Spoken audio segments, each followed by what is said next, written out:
Le prix d'une action ne tombe pas du ciel. Il n'est pas décidé par le directeur d'entreprise, il n'est pas fixé, une fois pour tous.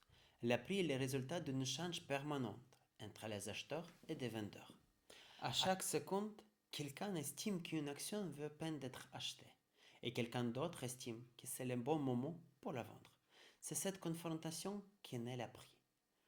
Pour comprendre cela, il faut revenir à une base très simple, l'offre et la demande. Imaginons une seule action. Un vendeur propose de le vendre à 100 euros. Un acheteur accepte à l'acheter à 100 euros. La transaction se fait. Le prix devient 100 euros. Maintenant, imaginons une situation différente. Il y a toujours un seul vendeur, mais il y a 5 acheteurs. Chacun veut acheter en priorité pour passer avant les autres. Il commence à proposer les prix plus élevés, 101, 112, 103 euros. Le prix monte. Est-ce que l'entreprise a changé en quelques secondes? Non. Ses usines sont les mêmes, ses employeurs sont les mêmes, ses produits sont les mêmes. Ce qui a changé, c'est l'équilibre entre l'offre et la demande. Quand la demande est plus forte que l'offre, le prix monte. Comme l'offre est plus forte que la demande, le prix baisse. Prenons maintenant l'inverse. Il y a beaucoup de vendeurs, mais peu d'acheteurs. Les vendeurs commencent à baisser leur prix pour réussir à vendre. 99, 97, 95 euros, le prix chute.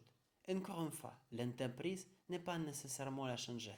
Ce qui a changé, c'est la perception du marché. Et c'est ici que beaucoup d'investisseurs se trompent.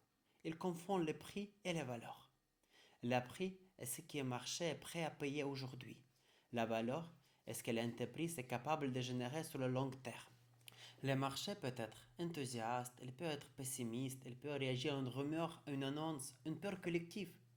Mais sur le long terme, ce sont les résultats réels qui comptent, les chiffres d'affaires, les bénéfices, la croissance. Comprendre comment ça forme le prix change votre manière d'investir. Vous arrêtez de paniquer quand le marché baisse. Vous arrêtez de vous exciter quand le monte trop vite. Vous commencez à observer l'équilibre.